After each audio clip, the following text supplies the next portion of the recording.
Pro Group Management. Workers' comp that works for you. Welcome to an all-new Nevada Newsmakers coming to you from the Capitol this Memorial Day. Sam's on vacation, so Ray, Hagar, and I are in charge. So who we got on today, Ray? Well, Randy, first we have Assemblywoman Heidi Gansert of Reno. She's only a freshman, but she's on a crusade against the Truckee Meadows Water Authority. Okay. Then we have Assemblywoman Sheila Leslie of Reno, who is fighting for better health coverage. Yep, and we've got three great power pundits, Alfredo, Alonso, Mary Lau, and Kirsten, Searer, all on a new Nevada Newsmakers coming up next. Nevada Newsmakers, brought to you in part by the Tahoe Reno Industrial Center, the world's largest industrial park, the resort at Red Hawk, and the Peppermill family of casinos. Here at the Tahoe Reno Industrial Center, water resources come from fresh, clean groundwater, approved by state permits. The water is pumped from wells to million-gallon storage tanks and then distributed to TRI companies. Another amenity is our investment in a state-of-the-art wastewater treatment plant. This disposal system converts waste to clean water for industrial applications.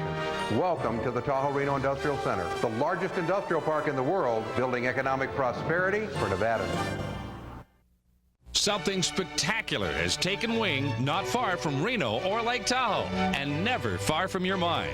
An escape of fine dining and legendary golf. Introducing the resort at Red Hawk. And at the center of it all, we've feathered our nest with new villas that have elevated Red Hawk to the status of a premier resort. The resort at Red Hawk, a beautiful new arrival in northern Nevada.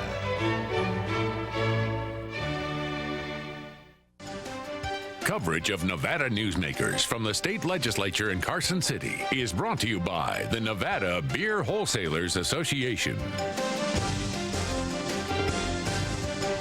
As an employer, did you know you can be held liable for negligent hiring? A background screening by Employer Links can uncover criminal records, like alcohol and drug convictions. It can verify the applicant's education, driving records, and professional licenses. Employer Links can check civil records, registered sex offender records, and Social Security fraud. Hiring the right person shouldn't be a gamble. Call Employer Links. Employer Links, protecting your investment. I tell you, John, this industry has really changed. Tell me about it. You seem to do pretty well last year. What's your secret? No secrets. Although I'll tell you something. The smartest thing I did was sign up with Pro Group Management. Really? Yeah, they do workers' comp, right? Yeah, their services are great. And get this, they saved me 30%.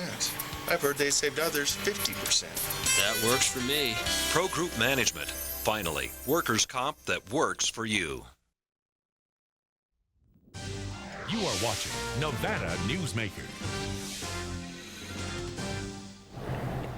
Welcome back to Nevada Newsmakers. We're here with Heidi Gansert, Republican Assemblywoman from Reno. Welcome, Heidi. Thank you.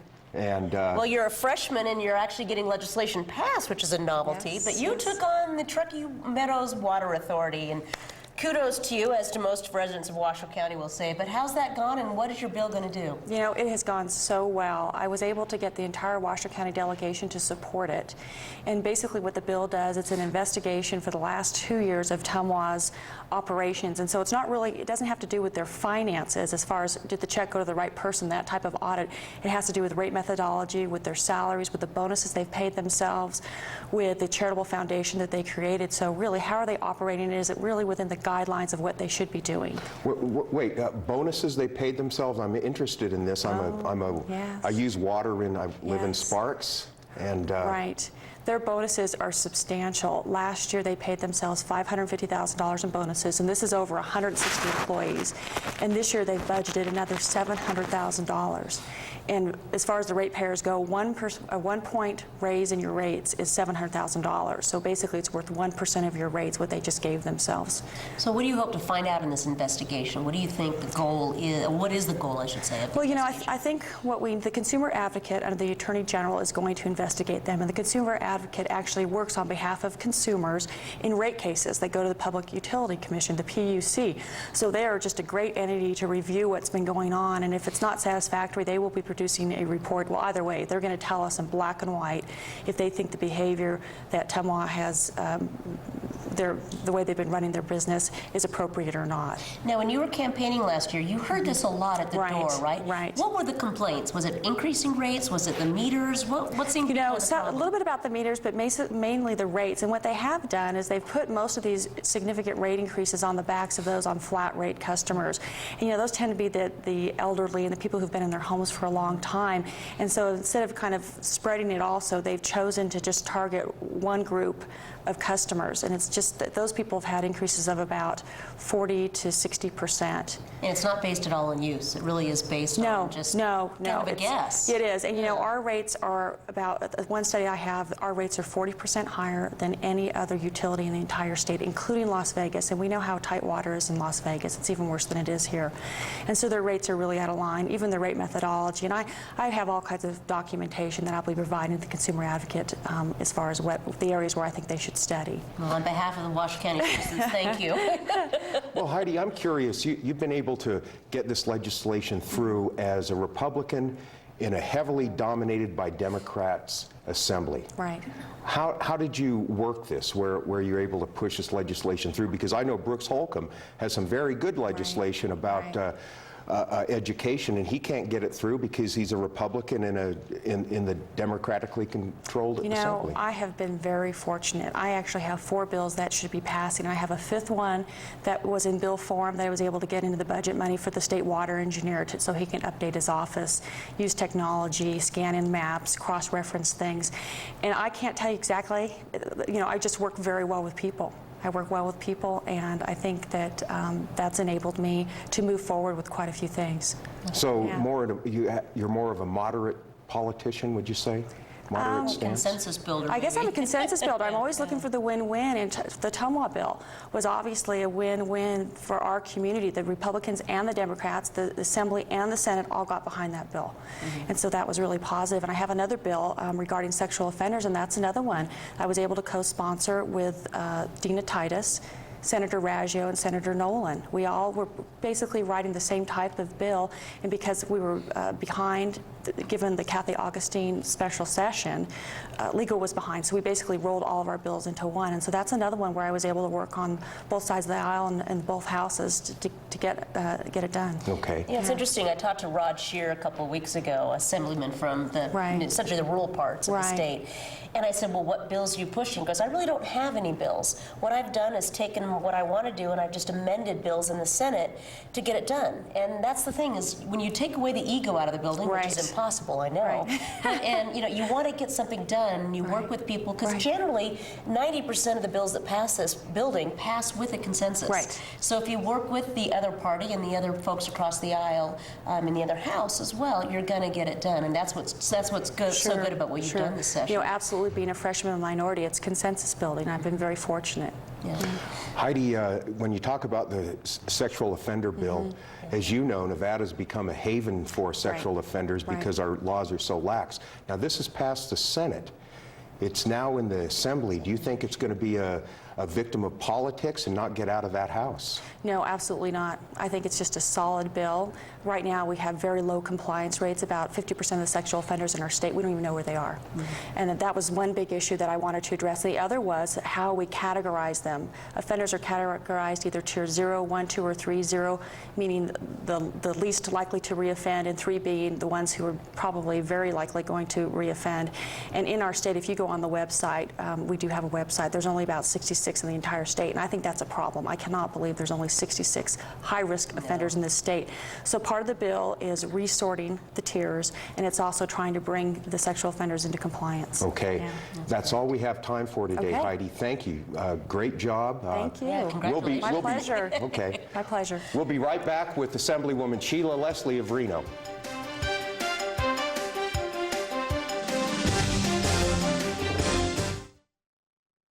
For a videotape copy of any Nevada Newsmakers program, call 775-857-2244. The tapes are $20 each, including shipping. My family started this business 27 years ago. We work hard to serve our customers and our community. But it's getting harder and harder to keep the doors open. For example, our workers' comp is going through the roof. Isn't anyone on my side anymore? The Retail Association of Nevada is. If you're a small business owner, we can cut your workers' comp by up to 50%, lobby for your interests, and keep you informed. Put us to work today.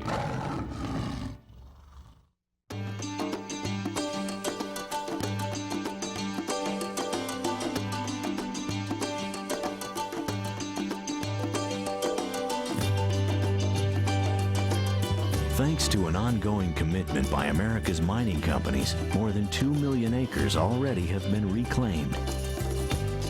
To learn more about reclamation or other aspects of mining, visit nma.org.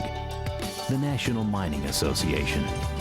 Reno's best dining values are all at one casino, the Pepper Mill. You can enjoy great savings on our popular specials. Pepper Mill's coffee shop offers daily lunch specials, low-carb dining, and all your favorite comfort foods. You'll find sensational lunch specials featuring Reno's freshest seafood, sushi, pasta, and more at Oceano.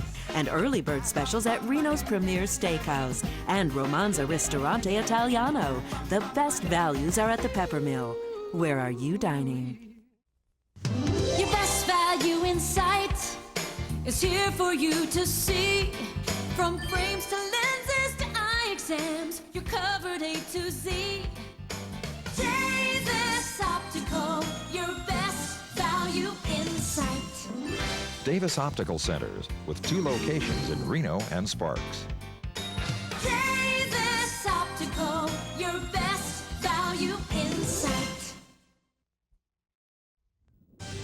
You are watching Nevada Newsmakers.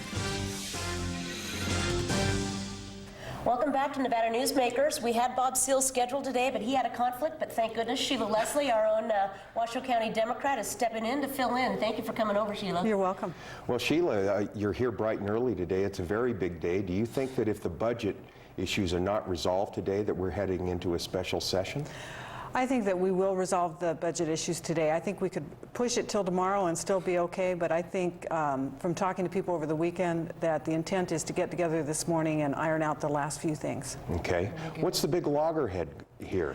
Well, the Democrats are pushing full-day kindergarten. That's been at the top of our legislative agenda, and the Republicans have some different priorities, and we just need to meet in the middle and find a compromise that everybody feels comfortable with, and I'm confident that'll happen. Okay. Well, one area that we didn't get much of a compromise this year was water.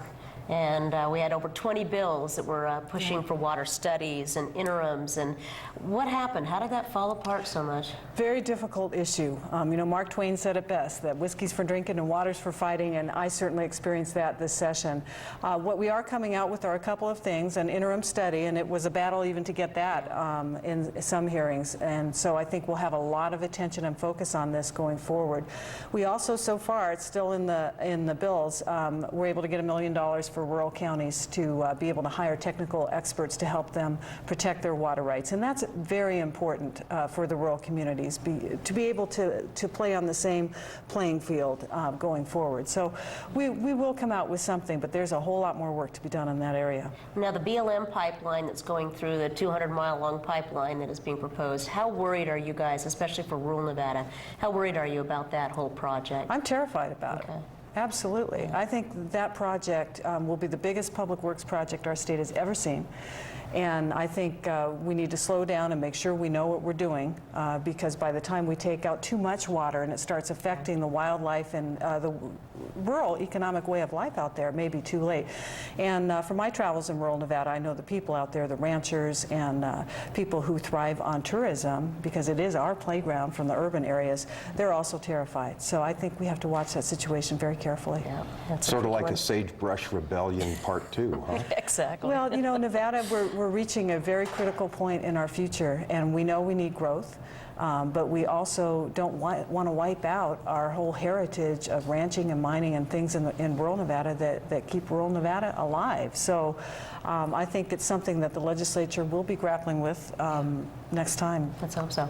Yeah. Sheila, one of the points that need to be resolved in this budget, isn't it, is the mental health issue. Don't you have a $13 million bill for triage centers in both Las Vegas and Reno? Well, it covers a lot more than that. In fact, just a few minutes, that bill is up in Senate Finance, and it's a GAPS bill. The governor did propose quite a healthy increase in mental health funding, and we closed the budget that way for caseload growth and some programs that had been underfunded.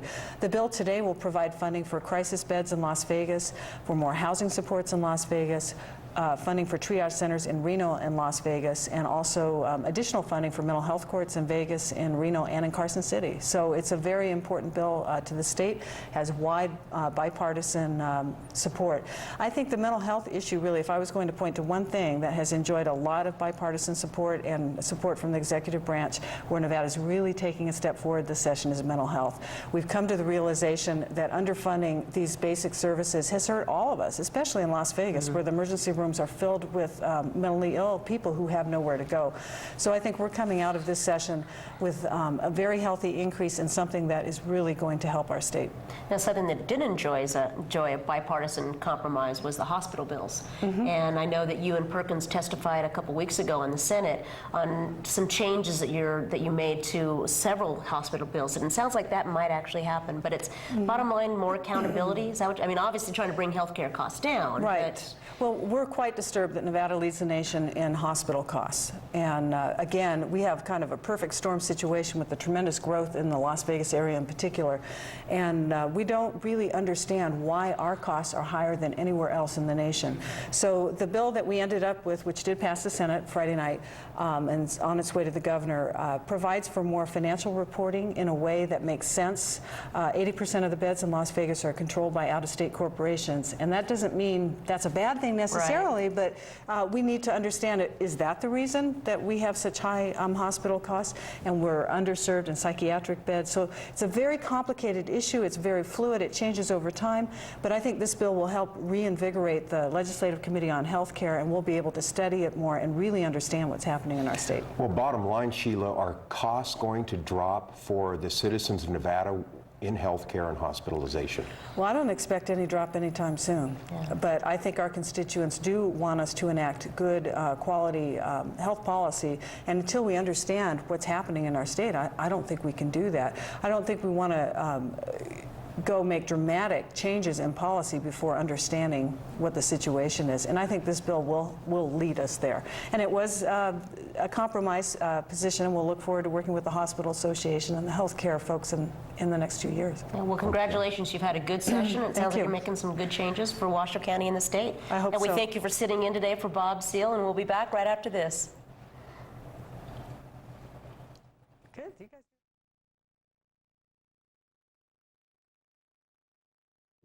This is Nevada Newsmakers. For more than a decade, the Southern Nevada Water Authority has been helping the community embrace conservation as a way of life. That includes replacing more than 50 million square feet of grass with water-smart landscaping. During the worst drought on record, watering restrictions and tough landscaping codes have reduced the community's water use by billions of gallons, even as thousands of new residents were moving into Nevada. That's smart water management, and that's our promise to Nevada. Something spectacular has taken wing not far from Reno or Lake Tahoe, and never far from your mind.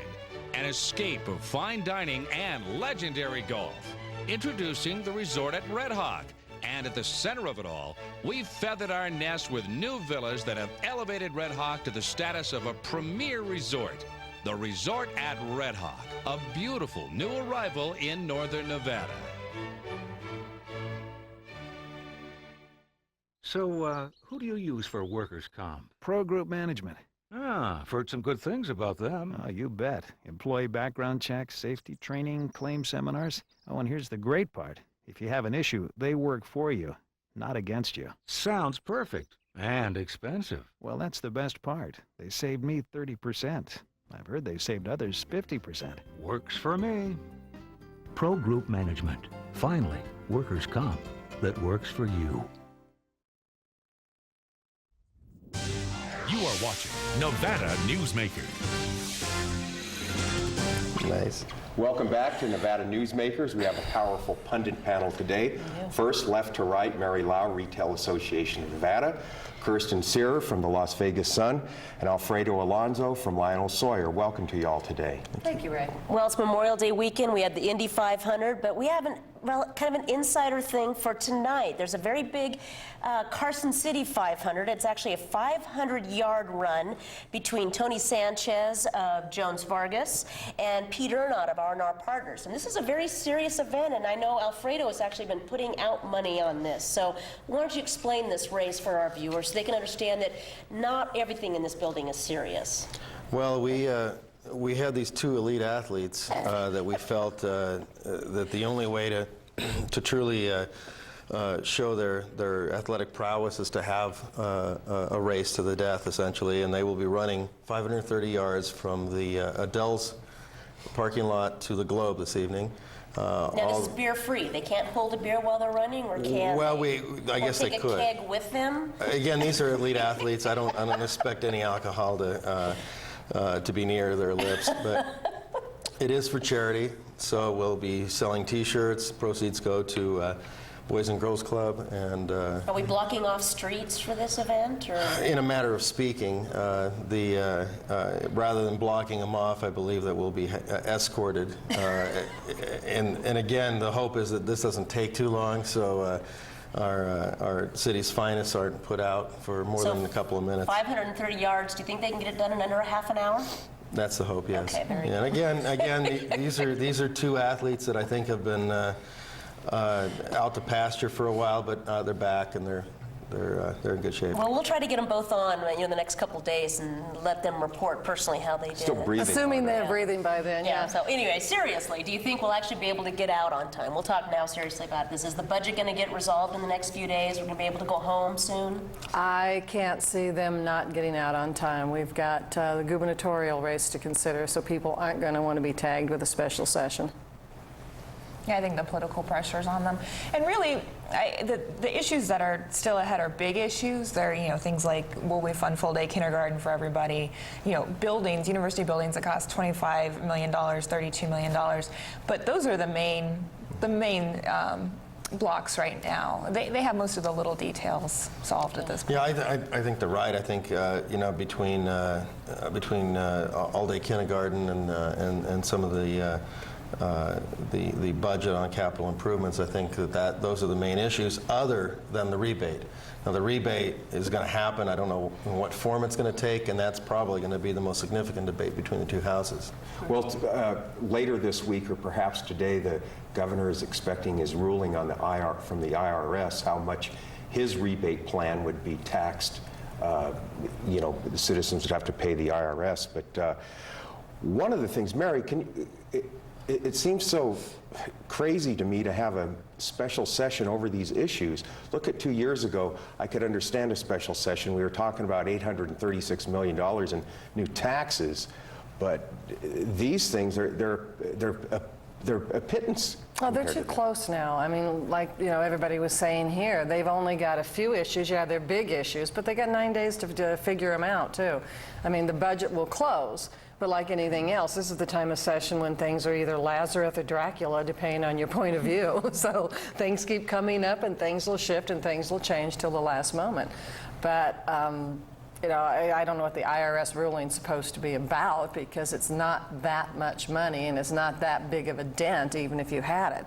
Possibly because we don't have personal income tax, so it's not a tax rebate per se that you can prove you paid. I haven't got a clue. I think that was a political red herring too.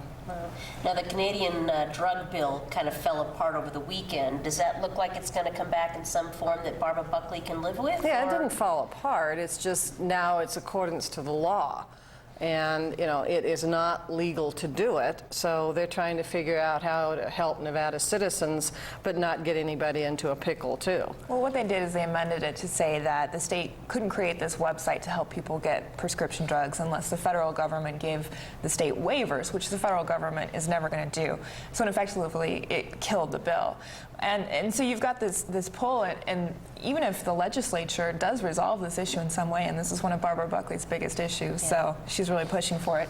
Governor Gwynn has said that he might veto it because he's afraid that it's illegal. So well, the problem is too is Canada is not able to support the demand. The more it goes, the more the demand is on Canada. So what's your next country? You know. Yeah. Let's not forget, though. I think something tells me this thing's going to be tied to the budget regardless. So True. It'll be worked out, and whether ultimately it passes muster, I don't know. Well, I mean, it's nothing new for Nevada to violate federal law. I mean, we've been trying to rebel against that for decades, so it's not like it wouldn't be Nevada. Exactly. It's our populous nature. Exactly. Kirsten, I wanted to ask you about this full-day kindergarten. Do you think this is the hill to die for Speaker Perkins? Well, I think that he's going to want to implement some sort of full-day kindergarten program, and there's been talk this weekend of a compromise where you might phase it in over time or maybe do at-risk schools. The Democrats have said from the beginning that they don't want to just focus on at-risk schools because it's been proven that no matter what income level a kid comes from, their test scores do sometimes rise. A full-day kindergarten, Clark County School District has been showing the study of Summerlin kids who had full-day kindergarten, their test scores went up an astronomical amount. So the Democrats are saying that if this is good enough for low-income kids, it's good enough for everybody. Okay. I think we'll have something. All right. Well, it sounds like they're giving it as an option. I mean, the governor's $100 million has in there, if the site administrator wants to do full-day kindergarten, he can. So there is already almost a compromise. And there are some on schools this. that have it. It's not as if it was a new 20 in concept and there Washoe was County nothing. already. And No Child Left Behind does provide dollars for some of these schools. Absolutely. To try that. We might lose that too, depending on. That's all we got time for today. We'll be back tomorrow. Hope you have a nice Memorial Day holiday.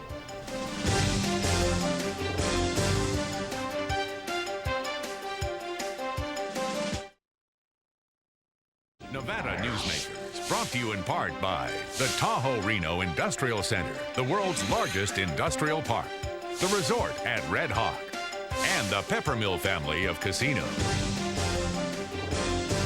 High-tech companies demand perfect world amenities. They require clean, reliable power, state-of-the-art fiber optic communications, and clean water sources.